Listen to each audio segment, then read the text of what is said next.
Hi guys, and welcome back to my channel.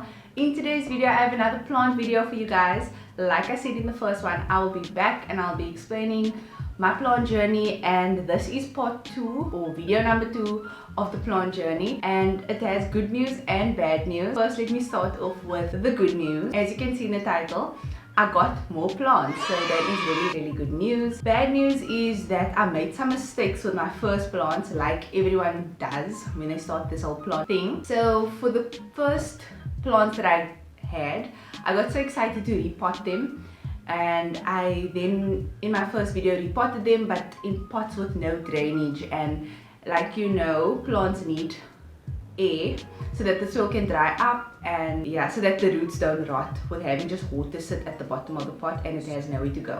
In today's video, it will be broken up into 2 or 3 parts. Firstly, I'll be showing you my new plants and telling you a bit about them, and then I'll also be repotting my plants that I made mistakes with into pots with actual holes. And yeah, I'll see how that goes. I'm really sad because this became such a trademark in my videos so far, but I'll hopefully find something else that can take its place, and then until I get a nice pot for it, and then maybe it can go back there. Without further ado, let's get into today's video. So the first plant that I want to show you in today's video is my string of beads. It's super long and it's only going to get longer. I just love hanging plants and like the feel that it gives to the room. Yeah, I still need to get a place to hang it, so I hang it on my bathroom's burglar bars from this so that it can just get some sun. But yeah, it is a plant that you need to be really careful with, so I do wrap it up and just put all of it on the top of each other until I can get like a permanent spot for it, and then I'll let it hang. But this is how it looks. All the plants that I'm showing you in today's video is from Stodels in Bergfried, so if you are looking for any of these plants, you can definitely find it there. But I want to tell you a bit more of the plants so that this video can be like a bit educational as well, and not just me showing my plants. The string of beads needs to be watered thoroughly and allowed to dry out between watering. It does not like soggy soil, so rather underwater it because it's more like a succulent, and these bulbs actually keep a lot of water, so it doesn't need that much water.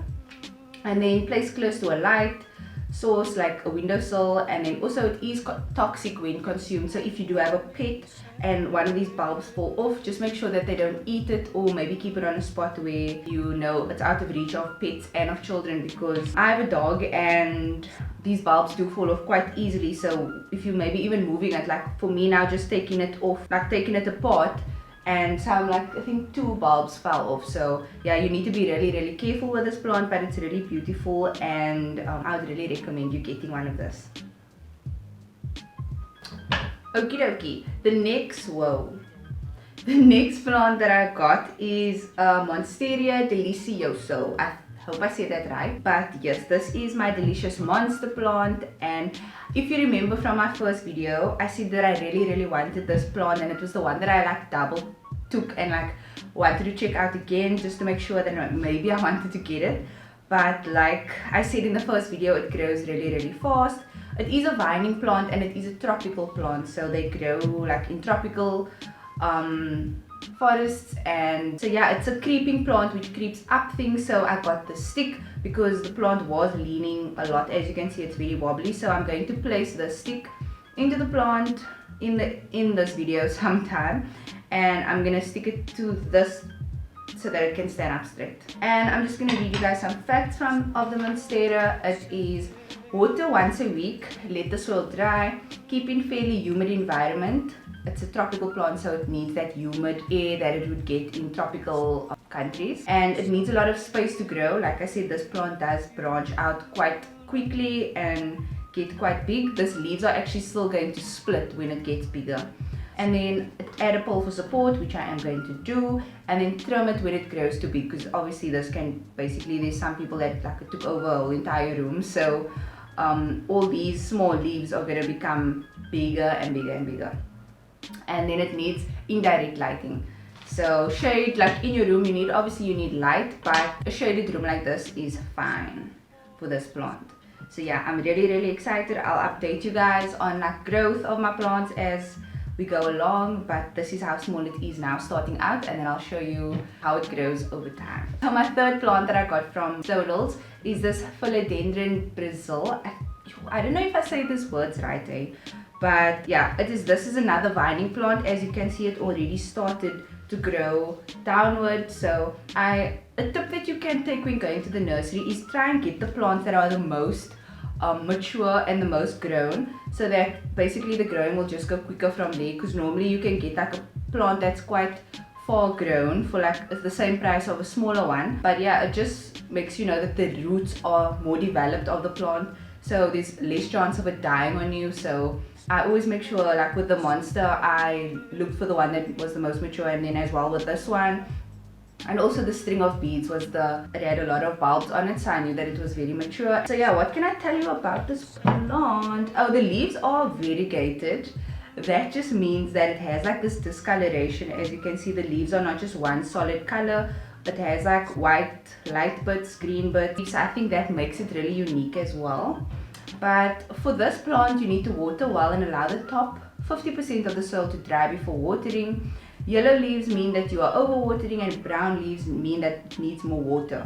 This plant needs indirect light, and direct sun will burn the leaves. A lot of people think that you need to put it in the sun for it to grow. Not all plants. Some are actually very sensitive, so sun will definitely burn these leaves. Okay, and then the fourth plant that I got is this Peperomia Napoli Nights. I just like that the leaves are so desaturated, and I like the veiny effect that the leaves have. And then also on the other side, it's like a purple color, and the stems are also like a purpley pink color. And I was looking for like a short, like very condensed plant, so I really think that this is perfect. It needs bright indirect light. Direct sun will also burn these leaves.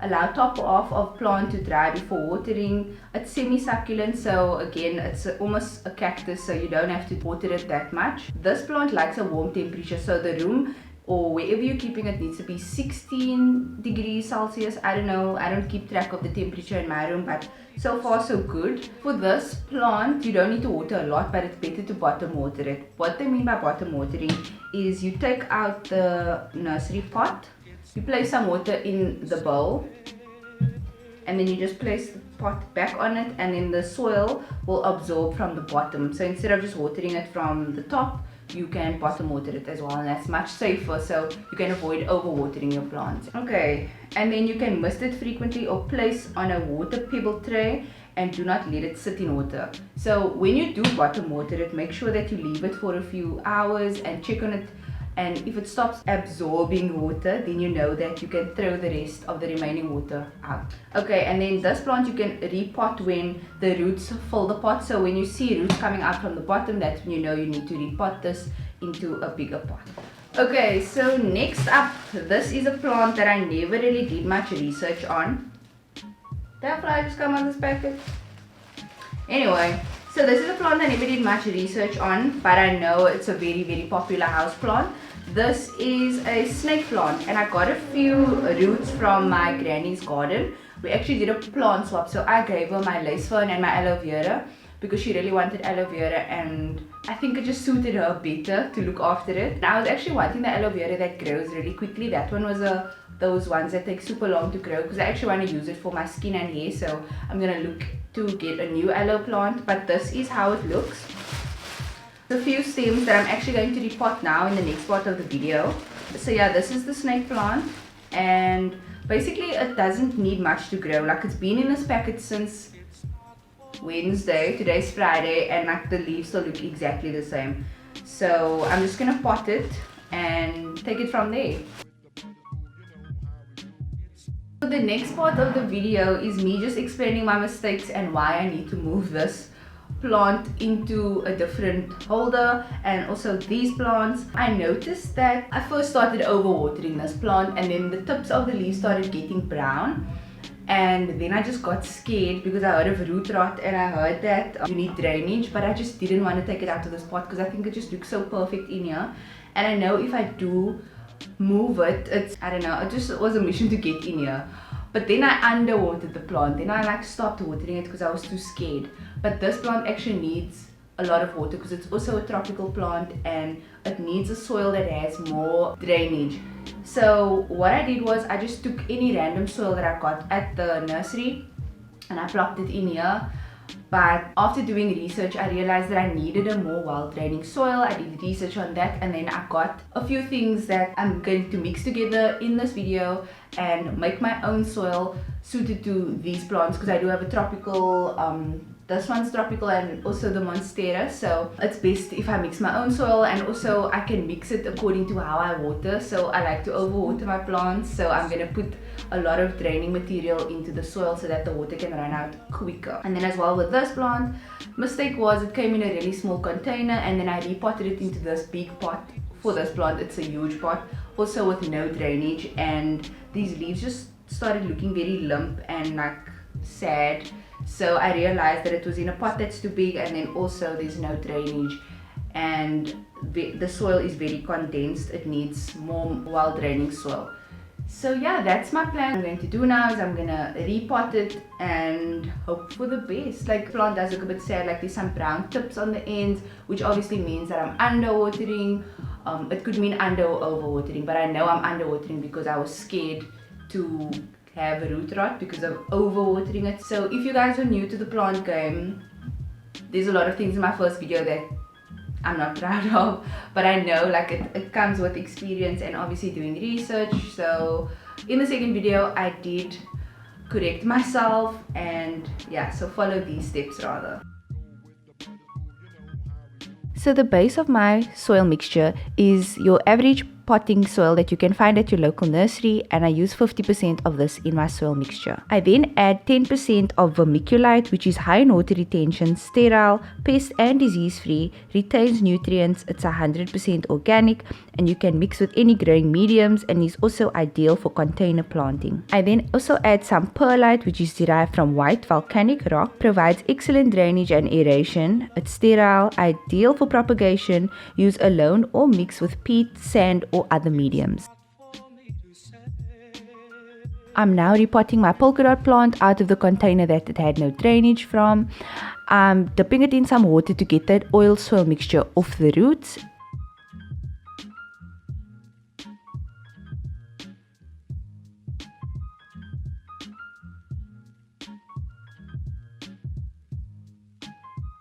And then just popping it into its new container where hopefully it will grow and flourish.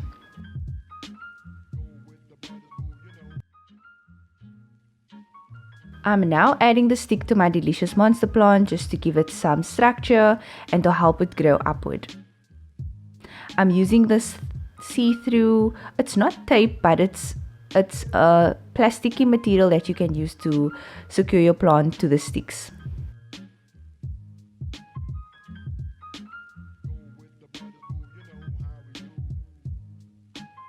This was the hardest part of the repotting, and this is me repotting my palm.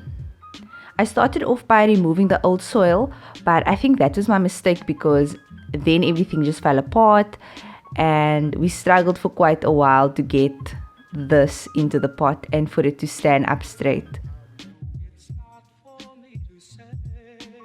And eventually we got it to stand up. Next up, I'm repotting the snake plant, which I just added a lot of soil into the pot, and then the snake plant actually has quite shallow roots, so it's going to be quite at the top of your pot, so you're going to need a lot of soil for these.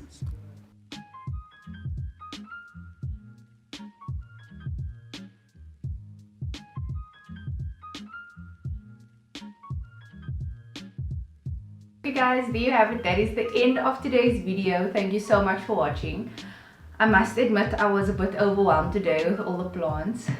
Just the fact that maybe I know that what I need to do, and now it's making me paranoid to like not want to make any mistakes. So this was actually the hardest one to repot. Like, I'm still not happy with it because I feel like it's very bunched up. I didn't want to damage the roots too much or touch it too much in case I did something wrong, but I'm really worried about it because in the other pot it was nicely spread out, but now it just looks like it's all leaning that way. And there you have it guys, that is the end of today's video. I really hope that you did enjoy it. If you did, please don't forget to give it a big thumbs up, Subscribe down below and turn on the bell so that you can be notified whenever I upload.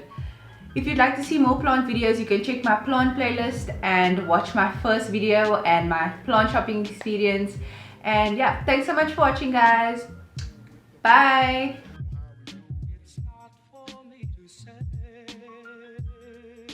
you love.